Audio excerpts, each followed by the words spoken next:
Statement of Sergeant Terrance Simpson regarding an outbreak of violence in the crofting community of Lanncraig, Ross-shire. Original statement given 19th July, 1993. Audio recording by Jonathan Sims, the archivist. Statement begins.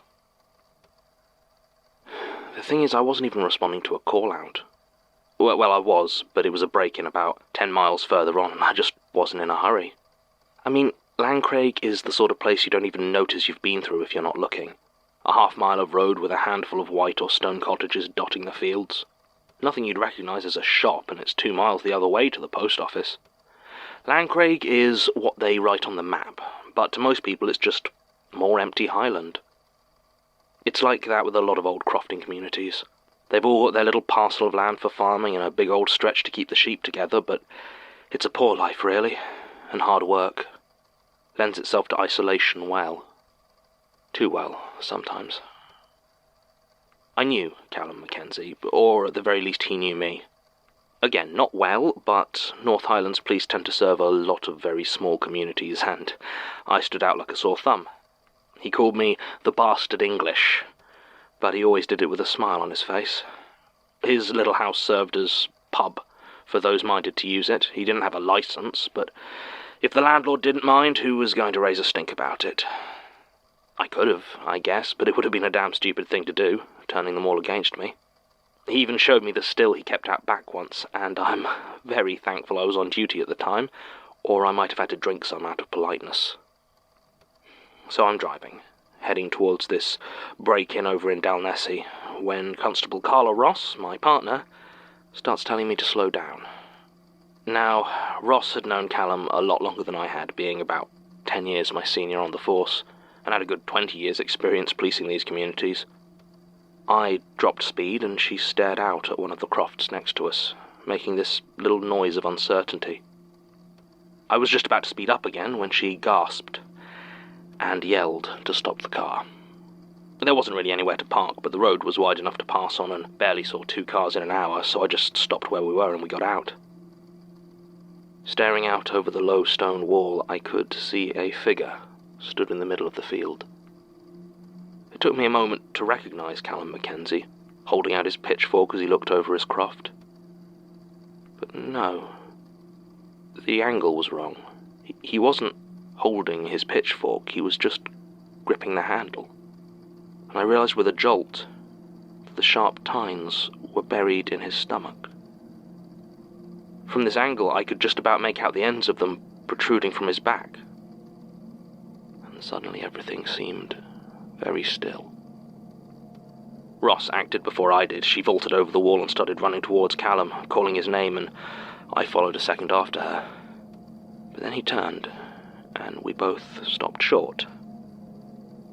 I can't exactly say what it was in his turn that so unsettled me. Maybe it was too violent, too smooth. It seemed like the pitchfork should have flown out of him, but it stayed wedged in place. Maybe it was something in his eyes, or that smile of his. Or maybe just the sheer amount of blood on him that didn't seem right for the neat punctures that we'd seen. Then he turned and began to run towards us at a dead sprint, pushing the handle that protruded from his torso towards us like a battering ram. I called at him to stay still, to wait there while we got help, but he just kept coming. Then Ross told him to stop, and I could hear in her voice that she was afraid of him. I was too. As he got closer, I saw him let go of the bloody pitchfork and drop his hands to his side like claws. Broken glass was pressed into his fingers, glinting red in the morning sun, and I knew with absolute certainty that he intended to kill us.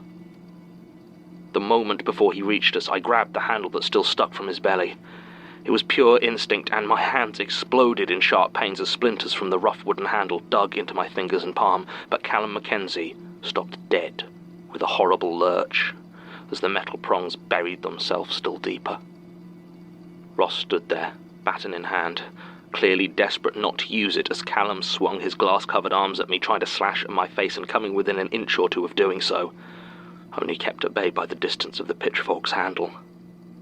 I finally got a look at his eyes, expecting to see mania or a glassy stare. but when they met mine they were clear and focused. His smile got wider. "Bastard English." He snarled and paused a moment, assessing the situation. With a grunt of effort, he pushed himself further onto the tines of the fork, moving slowly, agonizingly up them, desperately trying to make it those last few inches to reach my throat. Then there was the sound of something tearing, and I think he must have ruptured something because his legs went out from under him, and where blood had been oozing before, it now began to gush. He choked as it started to fill his throat, and I really tried to reach out and help him, but he still slashed at me with those mutilated hands, and I couldn't get close enough. Then it was quiet. Ross still stood there, baton raised in exactly the same position, seemingly frozen in confusion and disgust. She looked at me as if I might have any explanation, but what the hell was I supposed to say?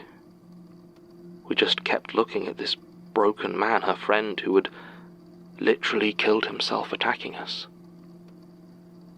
I went back to the car to radio for help, but it didn't seem to be working right. All I could hear from it was the faint noise of static and what sounded like bagpipes. I walked back over to Ross, who was now crouched over the body of Callum Mackenzie. She looked up at me and shook her head slowly. Standing back up, I could see her hand was slick and red. Then she pointed silently over my shoulder. My breathing was erratic, and I could feel the telltale signs of shock starting to creep into my body, but I forced myself to turn around. All I could see was the white, one-story cottage behind me. But then my eyes fixed on the broken window and the streaks of blood around the door.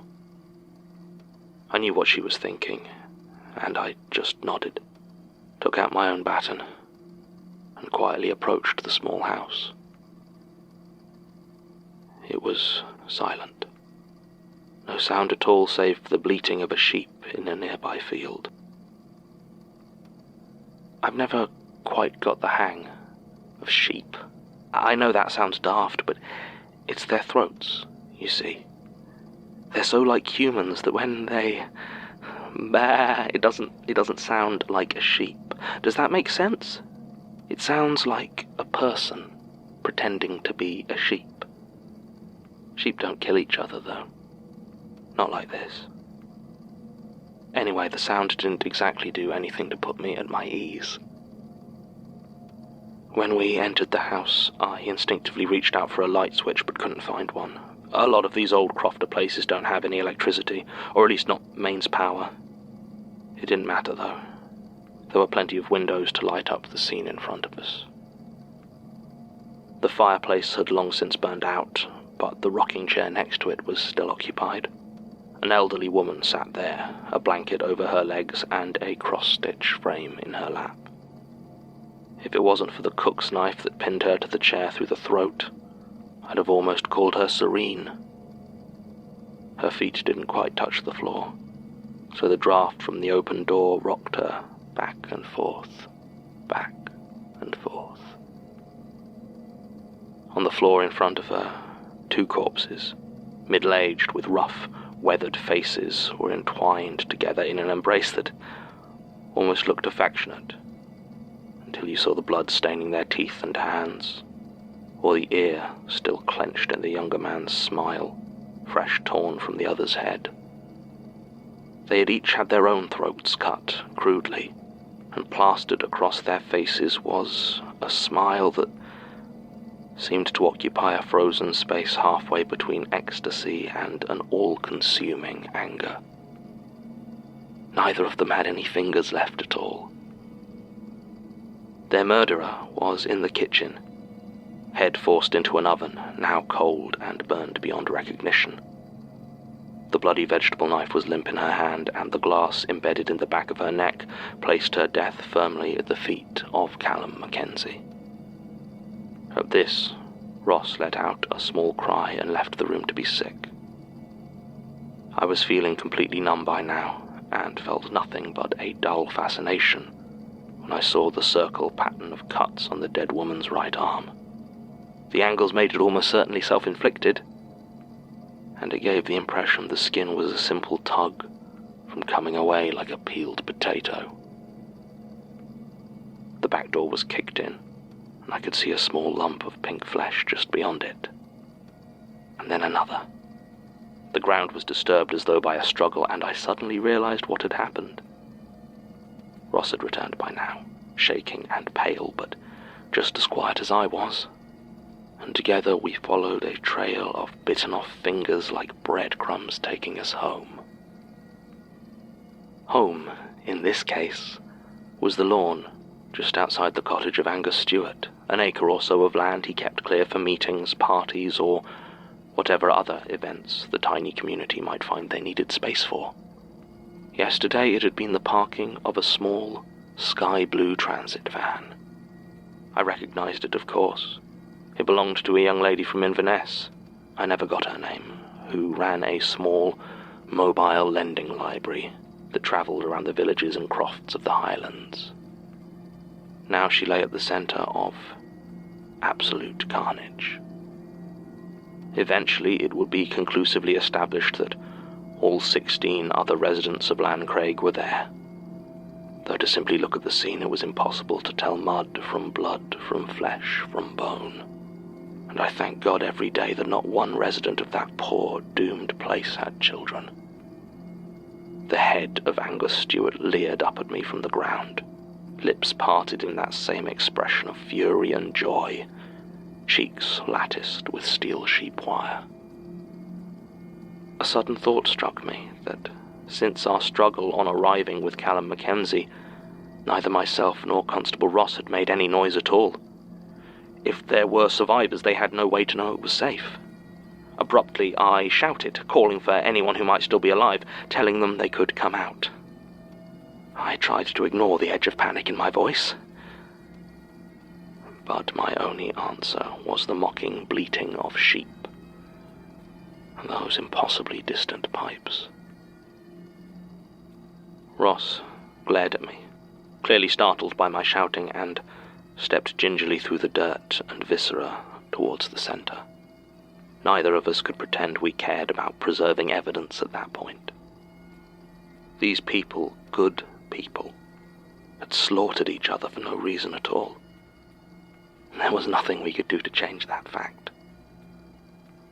I don't know exactly how the woman who ran the library van died. At a certain point, the injuries all seemed to bleed together, if you'll excuse the expression. All I could see for certain was that she held a book in her hands. It was a paperback, old and unloved, with obvious signs of wear long before it found itself in this chaos. The cover and title were unrecognizable, now far too soaked in blood, but it was clear that at some point the woman holding it had torn it, clean in two down the spine, and now held half in each of what was left of her hands. Ross told me later that she'd gotten a good look at the pages, and that every single one of them was blank. That was when our backup arrived. It looked like whatever strangeness had affected the radio had been only on our side, and my frantic messages had reached the station loud and clear. It was a whole mess for a long time. You might have read about it in a few of the papers. I think the official report covered it as a drunken brawl that got out of hand. It wasn't, obviously, and no one who was actually there signed the report, but almost everyone who actually dealt with the scene got signed off for several weeks with stress, so didn't get to have much say in the matter. There didn't really need to be any proper cover-up. It was an isolated place, and the folk who had still been living there were on the older side, with little real connection to the outside world. I guess the media doesn't really care about crofters, especially once the police had swept up the more gory details. I moved back to Macclesfield shortly afterwards. It pretty much ended my marriage, since my wife is why I moved up to Inverness in the first place. But I just couldn't go on up there. I can't stand the sound of bagpipes.